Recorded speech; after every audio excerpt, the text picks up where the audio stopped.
നമസ്കാരം എല്ലാവർക്കും തത്വ competitive exam കോർണറിന്റെ പുതിയൊരു വീഡിയോയിലേക്ക് സ്വാഗതം. ഇന്ന് ഞാൻ ഈ തന്നിരിക്കുന്ന വീഡിയോ എന്ന് പറയുന്നത് ഞാൻ പറഞ്ഞു +2 ലെവൽ പ്രിലിമിനറിക്ക് വേണ്ടിയിട്ട് മധ്യകാല ഭാരതത്തിലാണ് നമ്മുടെ ഇന്ത്യൻ ഹിസ്റ്ററി സ്റ്റാർട്ട് ചെയ്യുന്നത്.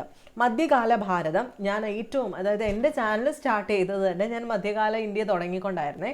അപ്പോൾ ഈ കുറച്ച് വീഡിയോസ്, അതായത് ഇതിൻ്റെ പ്ലേലിസ്റ്റ് നിറച്ച് മധ്യകാല ഇന്ത്യയുടെ കംപ്ലീറ്റ് വീഡിയോസാണ്. ഈ മധ്യകാല ഇന്ത്യ എന്ന് പറയുന്നത് ഞാൻ പറഞ്ഞു ഇപ്പോൾ ചാനൽ തുടങ്ങിയപ്പോൾ തന്നെ ഞാൻ ഇതാണ് ആദ്യമായിട്ട് എടുത്തതുകൊണ്ട് തന്നെ ഞാൻ മാക്സിമം കണ്ടൻറ്റ് പ്രിപ്പയർ ചെയ്തത് എന്ന് വെച്ച് കഴിഞ്ഞാൽ ഒരുപാട് റെഫറൊക്കെ ചെയ്ത് കഷ്ടപ്പെട്ടാണ് ആ സമയത്ത് കണ്ടൻറ്റൊക്കെ ഉണ്ടാക്കിയിട്ടത്. പിന്നീട് വന്ന 2 എക്സാംസിന്, അതായത് ഞാൻ തുടങ്ങുന്ന സമയത്ത് ഇതുപോലെ തന്നെ +2 ലെവൽ പ്രിലിമിനറി ആയിരുന്നു തുടക്കത്തിലുണ്ടായിരുന്നത്. ആ +2 ലെവൽ പ്രിലിമിനറിക്ക് വേണ്ടിയിട്ടും പിന്നീട് ഡിഗ്രി ലെവൽ പ്രിലിമിനറിക്ക് വേണ്ടിയിട്ടും നമ്മൾ ചെയ്തിരുന്നു, വീഡിയോസ് ഒരുപോലെ ചെയ്തിരുന്നു. അപ്പോൾ ഈ ഒരു സെക്ഷനകത്ത് ഞാൻ പറഞ്ഞു മധ്യകാല ഇന്ത്യ എന്ന് പറയുന്നത് അറബികളുടെ സിന്ധ് ആക്രമണം തൊട്ടാണ് നമ്മൾ പഠിക്കേണ്ടത്. അവിടെ തൊട്ടിട്ട് എല്ലാ അടിമവംശം, അതുപോലെ തുഗ്ലക് വംശം, സയ്യിദ് ലോധി രാജവംശം, പ്രതിഹാര സാമ്രാജ്യം, കാകതീയം, ചോള സാമ്രാജ്യം, ബ്രാഹ്മണി, അതുപോലെ ചാലൂക്യ, അങ്ങനെ വരുന്ന മുഗൾസ് വരെയുള്ള കാര്യങ്ങൾ കംപ്ലീറ്റും അതിൻ്റെ മോക്ക് ടെസ്റ്റ് അടങ്ങിയിട്ടുള്ളതായിരുന്നു നമ്മുടെ ഈ ഒരു പ്ലേലിസ്റ്റ് എന്ന് പറയുന്നത്. അപ്പോൾ +2 ലെവൽ പ്രിലിമിനറിക്ക് പഠിച്ച് തുടങ്ങുന്ന കുറേ കുട്ടികൾ നമുക്ക് മെസ്സേജ് അയച്ചിട്ടുണ്ടായിരുന്നു, ഞങ്ങൾക്ക് സെപ്പറേറ്റ് പ്ലേലിസ്റ്റ് ഓരോന്നിനും തരാമോ എന്ന്. അപ്പോൾ ഫസ്റ്റ് നിങ്ങളുടെ പ്ലേലിസ്റ്റാണ് ഇപ്പം ഞാൻ തരാൻ പോകുന്നത്. അതായത് മധ്യകാല ഭാരതത്തിൻ്റെ കംപ്ലീറ്റ് കാര്യങ്ങൾ ഇതിനകത്തുണ്ട്. അപ്പോൾ താല്പര്യമുള്ളവർ, എല്ലാവരെയും ഞാൻ നിർബന്ധിക്കുന്നില്ല, താല്പര്യമുള്ളവരാണെന്നുണ്ടെങ്കിൽ നിങ്ങൾ ഈ പ്ലേലിസ്റ്റ് യൂസ് ചെയ്തിട്ട് നോട്ടൊക്കെ പ്രിപ്പയർ ചെയ്യുക.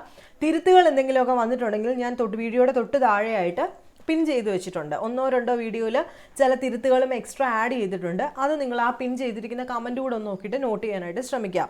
+2 ലെവൽ പ്രിലിമിനറിക്ക് പ്രിപ്പയർ ചെയ്ത് തുടങ്ങുന്ന ആൾക്കാരോട് പിന്നീട് പറയാനുള്ളത്, എല്ലാത്തിനും ഒരു അടുക്കും ചിട്ടയോടുകൂടി തന്നെ പഠിക്കുക.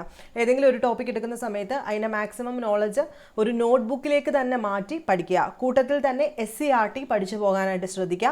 SCERT ഇതുവരെ സ്റ്റാർട്ട് ചെയ്തിട്ടില്ലാത്തവർക്ക് അതിൻ്റെ പ്ലേലിസ്റ്റ് നമ്മുടെ ചാനലിനകത്തുണ്ട്. എൻ്റെ ചാനൽ ഫോളോ ചെയ്യാൻ താല്പര്യമുള്ളവരാണെന്നുണ്ടെങ്കിൽ നിങ്ങൾ എക്കണോമിക്സ്, അതുപോലെ ഇന്ത്യൻ കോൺസ്റ്റിറ്റ്യൂഷൻ, അതുപോലെ തന്നെ ജോഗ്രഫി, ഹിസ്റ്ററി, ഇങ്ങനെ വരുന്ന SCERT നോട്ട് സഹിതമാണ് കേട്ടോ. അതിനകത്ത് നോട്ടും ഉണ്ട്, പ്ലസ് നമുക്ക് സിലബസ് അനുസരിച്ചുള്ള കംപ്ലീറ്റ് പാഠങ്ങളും ഉണ്ട്. അത് വേണമെങ്കിലും നിങ്ങൾക്ക് പ്ലേലിസ്റ്റ് നോക്കി കണ്ടെത്താവുന്നതാണ്. അപ്പോൾ നിങ്ങൾ സ്റ്റാർട്ട് ചെയ്യേണ്ടത് SCERT പ്ലസ് ഓരോ ടോപ്പിക്ക്. ഇതുപോലെ ഇപ്പോൾ മിഡീവൽ ഇന്ത്യൻ ഹിസ്റ്ററി എന്ന് പറയുന്ന സമയത്ത് ഒരുപാട് കാര്യങ്ങൾ പഠിച്ചാലായിരിക്കും നമുക്ക് അവിടെ നിന്ന് 1-2 മാർക്ക് സ്കോർ ചെയ്യാനായിട്ട് സാധിക്കുന്നത്. അതുപോലെ തന്നെ ആയിരിക്കും ബ്രിട്ടീഷുകാരുടെ വരവ്. അവിടെ നിന്ന് പറയുമ്പോൾ ഇച്ചിരി ഉള്ളെങ്കിലും കുറച്ചേറെ കാര്യങ്ങളുണ്ട്. അതുപോലെ ഓരോ ടോപ്പിക്സും നിങ്ങൾ എടുക്കുക. ഇപ്പോഴാകുമ്പോൾ നമുക്ക് സമയമുണ്ട് ഓരോന്നും കൃത്യമായിട്ട് പഠിച്ചു പോകാൻ. അപ്പോൾ ഇപ്പോൾ തന്നെ സ്റ്റാർട്ട് ചെയ്യുക. അപ്പോൾ ജസ്റ്റ് ഞാൻ താഴെ ഡിസ്ക്രിപ്ഷൻ ബോക്സിൽ ഇതിൻ്റെ ലിങ്ക് കൊടുത്തിരിക്കാം, ആവശ്യക്കാരൊക്കെ കയറിയിട്ട് പഠിക്കാവുന്നതാണ് കേട്ടോ. അപ്പോൾ നിങ്ങൾക്ക് വീഡിയോസ് ഇഷ്ടമാണെന്നുണ്ടെങ്കിൽ നിങ്ങൾ ലൈക്ക് ചെയ്യുക, ഷെയർ ചെയ്യുക, സബ്സ്ക്രൈബ് ചെയ്യുക. നെക്സ്റ്റ് വീഡിയോയിൽ കാണുന്നതിന് വരെ ബൈ.